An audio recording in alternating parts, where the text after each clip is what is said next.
For most of human history, people were not the confident hunters we imagine today, but fragile creatures living among animals that were faster, stronger, and far more dangerous. At night, the land did not belong to humans. It belonged to predators whose senses worked better in darkness and whose bodies were built for silent efficiency. Every day began with uncertainty, because survival was never guaranteed and safety was never assumed, even in places that felt familiar. Large predators did not need to target humans intentionally. One wrong step, one mistake, or one moment of weakness was often enough. Fear was not dramatic or constant panic. It was quiet, practical, and always present in the background of daily life. Humans quickly learned that strength alone meant nothing against claws, teeth, speed, and instincts refined over countless generations.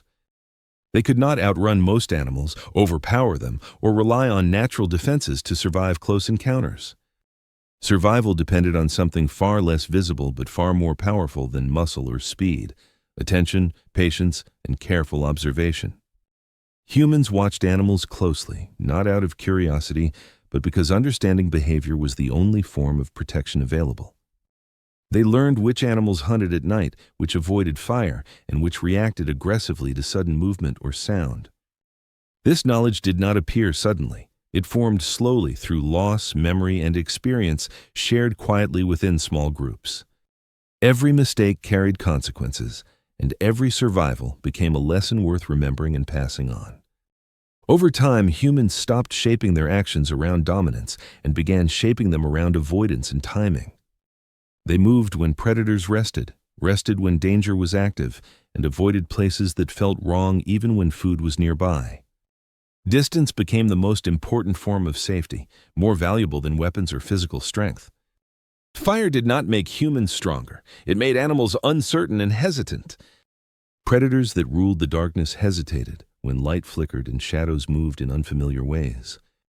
That hesitation mattered more than victory, because it created time, and time meant survival. Humans did not defeat animals through open conflict. They slowly reshaped their environment to reduce risk.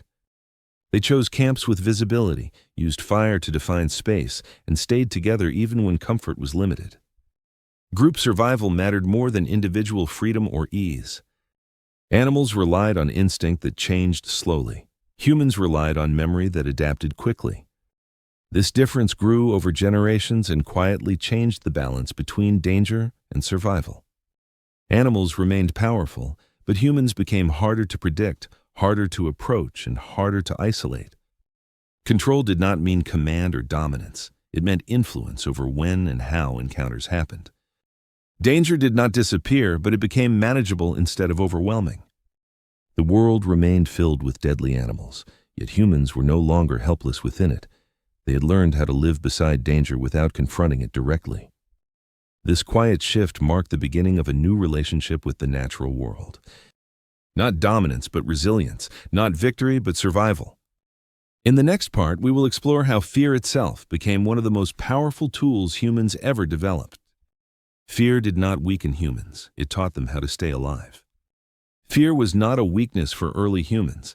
It was a system that helped them notice danger early and avoid situations where strength would never be enough. Unlike animals that reacted instantly, humans learned to sit with fear, using it to slow down decisions and observe what the world was doing around them. A distant sound, a broken branch, or silence where noise was expected could stop movement and trigger caution long before danger appeared.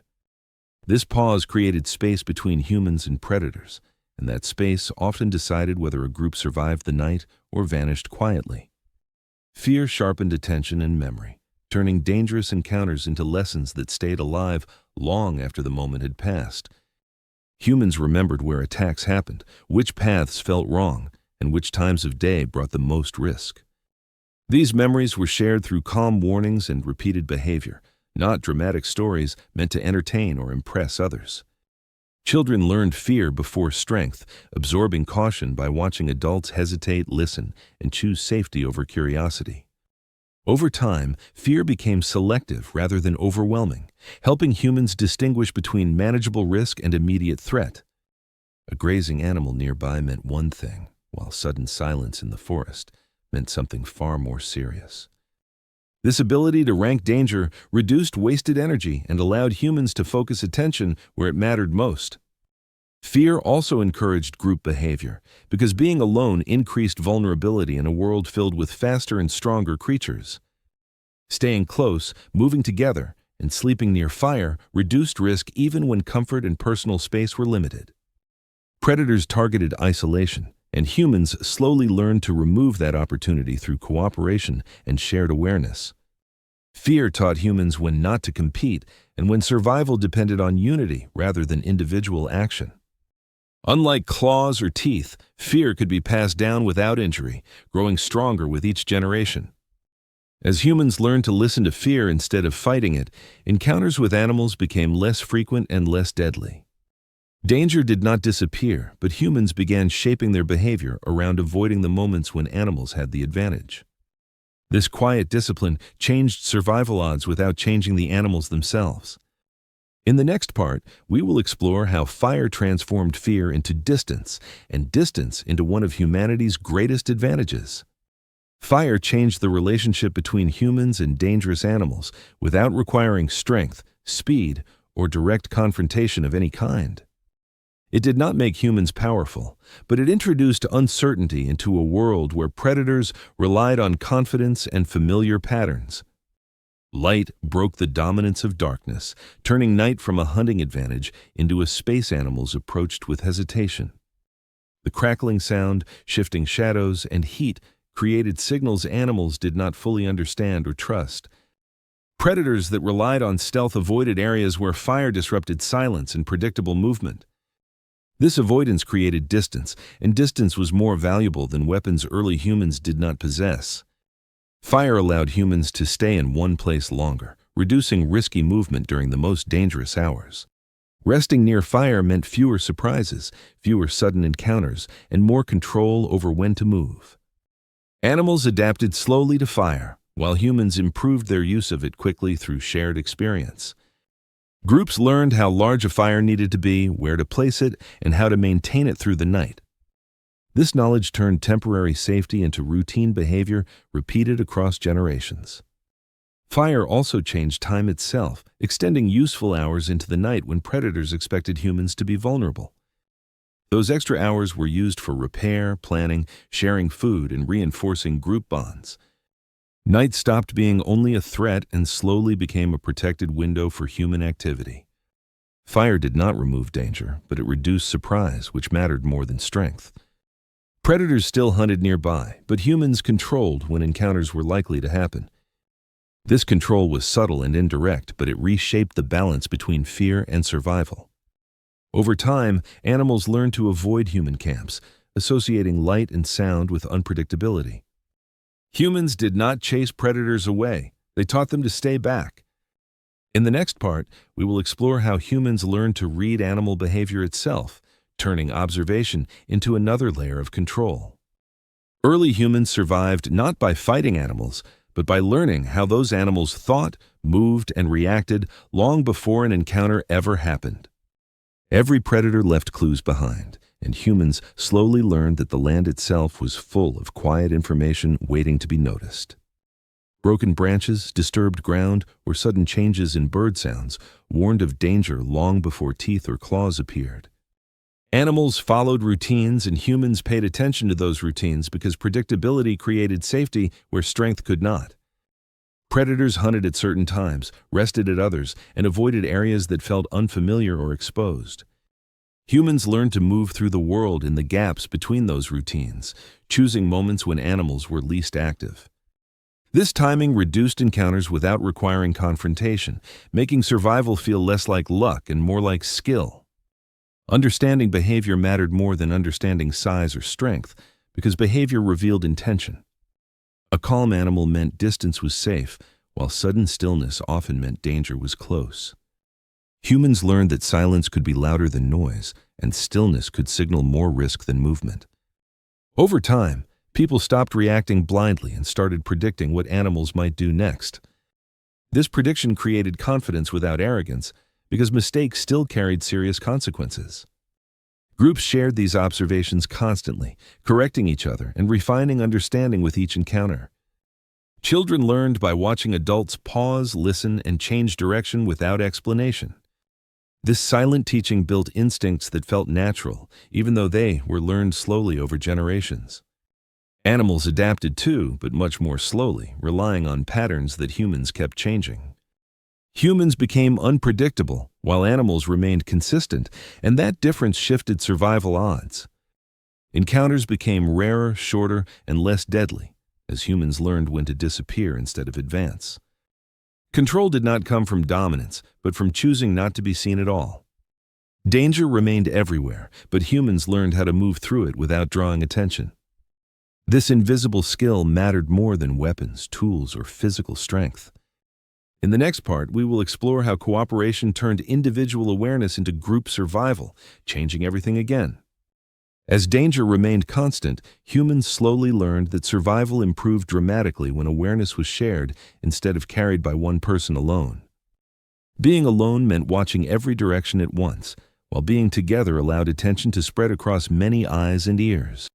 Groups could notice movement earlier, hear warning sounds sooner, and react before animals closed the distance. This shared awareness reduced panic, because danger was detected gradually instead of suddenly appearing at close range. Early humans did not form groups for comfort, but because cooperation increased the chances of seeing tomorrow. Sleeping alone was dangerous, while sleeping together created layers of protection through sound, movement, and presence. If one person stirred, others woke, turning surprise into preparation rather than disaster. Predators relied on isolation, choosing targets that were separated, slow, or distracted from their surroundings. Humans responded by staying close, moving together, and avoiding actions that left individuals exposed. This behavior changed how animals approached humans, making encounters less predictable and more costly for predators. A group did not need to fight; its size alone created hesitation and uncertainty.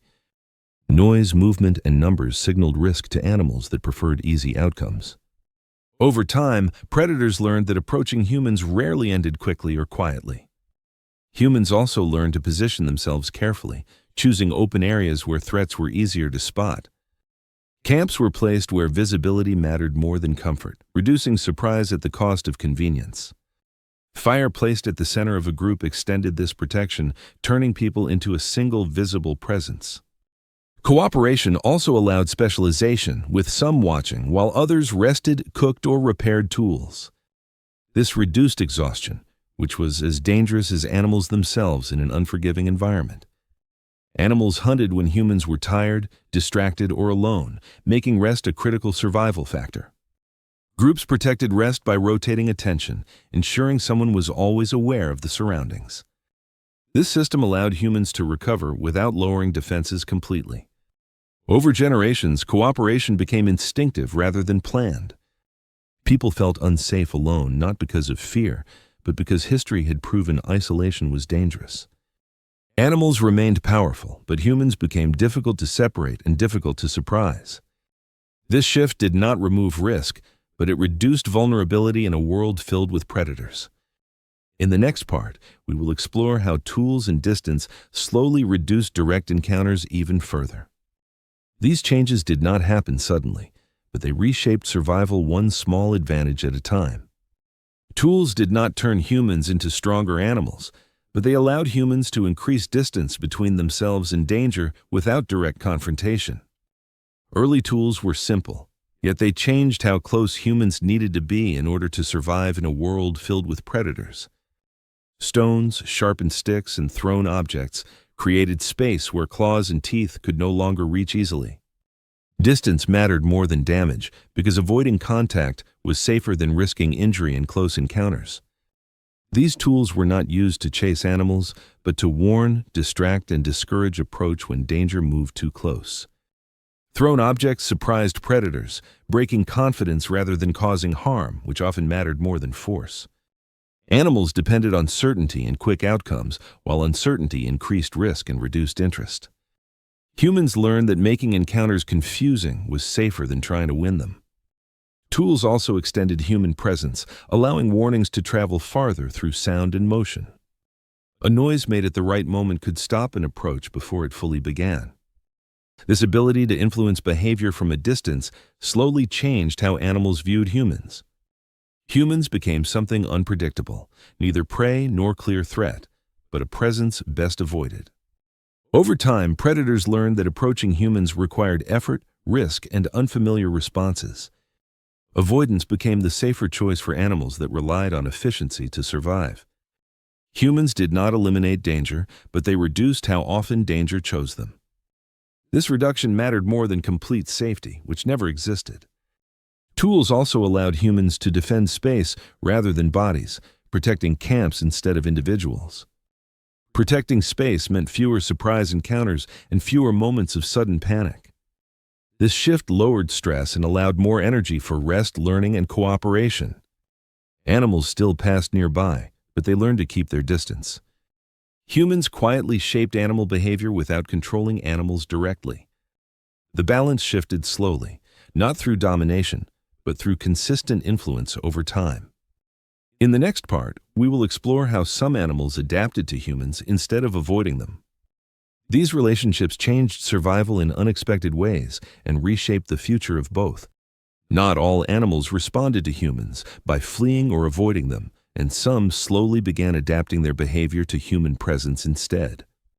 These animals noticed patterns, learning that humans brought leftovers, warmth, and protection from larger predators. Staying nearby carried risk, but it also offered opportunities unavailable in the wild, especially near camps and fires. Animals that tolerated humans survived better than those that reacted with constant fear or aggression. This was not friendship but mutual adjustment driven by survival rather than trust.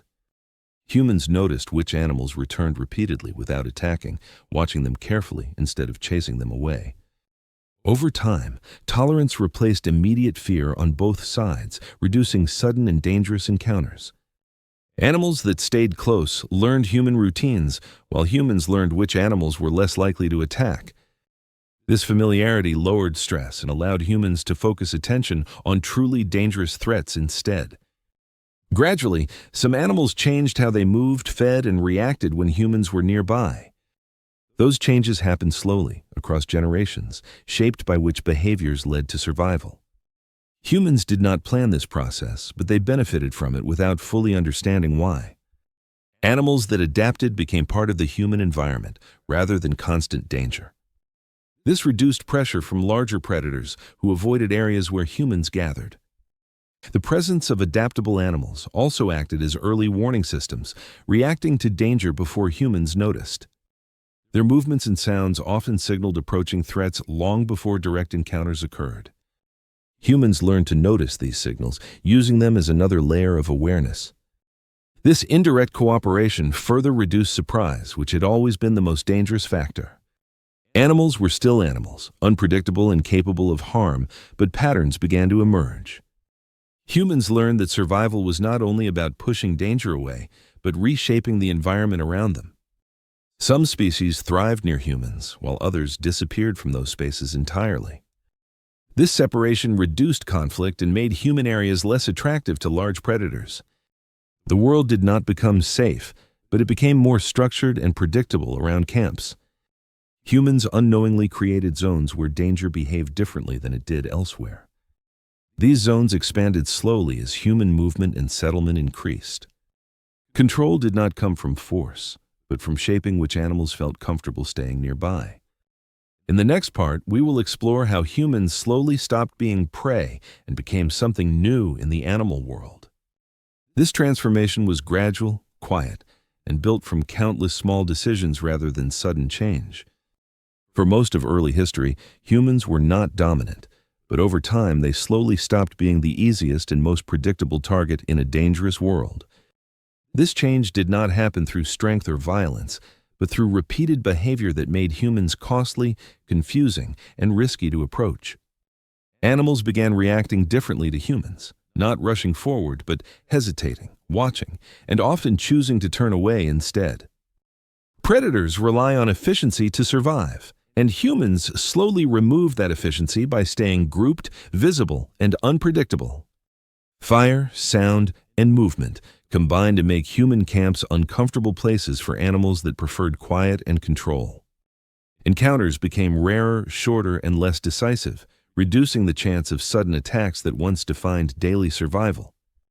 Over generations, animals adjusted their routes and routines, avoiding areas shaped by constant human presence. This avoidance marked a turning point where humans were no longer part of the normal and expected food chain. Danger still existed, but it no longer surrounded every action or movement. Humans could rest longer, move farther, and gather resources with less immediate pressure than before. This reduction in constant threat allowed attention to shift toward learning, communication, and shared planning. Paths became familiar, camps more stable, and territory slowly gained meaning beyond survival alone. Animals noticed these changes and adapted again, keeping distance from places where human activity was consistent. The landscape itself began reflecting this separation, with human zones behaving differently from the wild beyond them. This was not domination, but a quiet boundary that reduced conflict without eliminating danger. Humans became something new in the environment, neither prey nor ruler, but a presence animals learned to avoid. This position remained fragile and demanded constant awareness because mistakes were still punished harshly.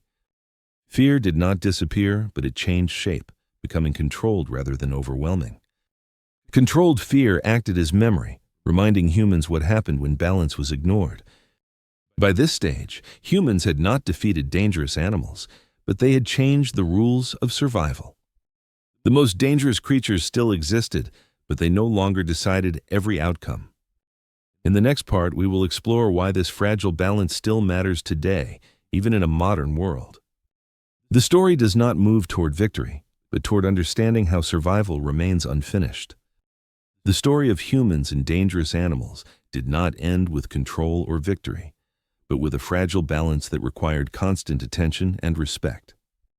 Even after humans stopped being easy prey, danger never truly disappeared from the world around them.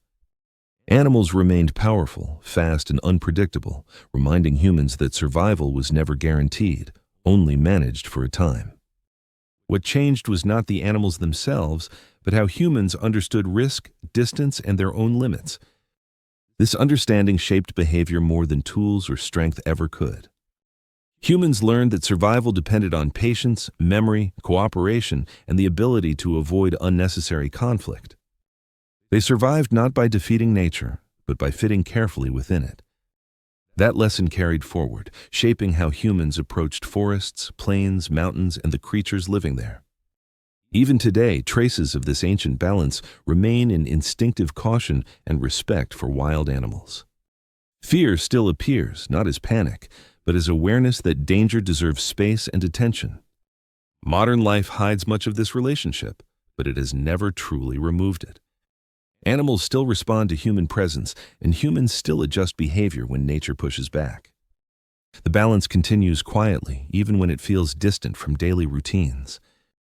This story matters because it explains why humans learned restraint instead of domination. It explains why survival favored those who listened, rather than challenged everything they feared.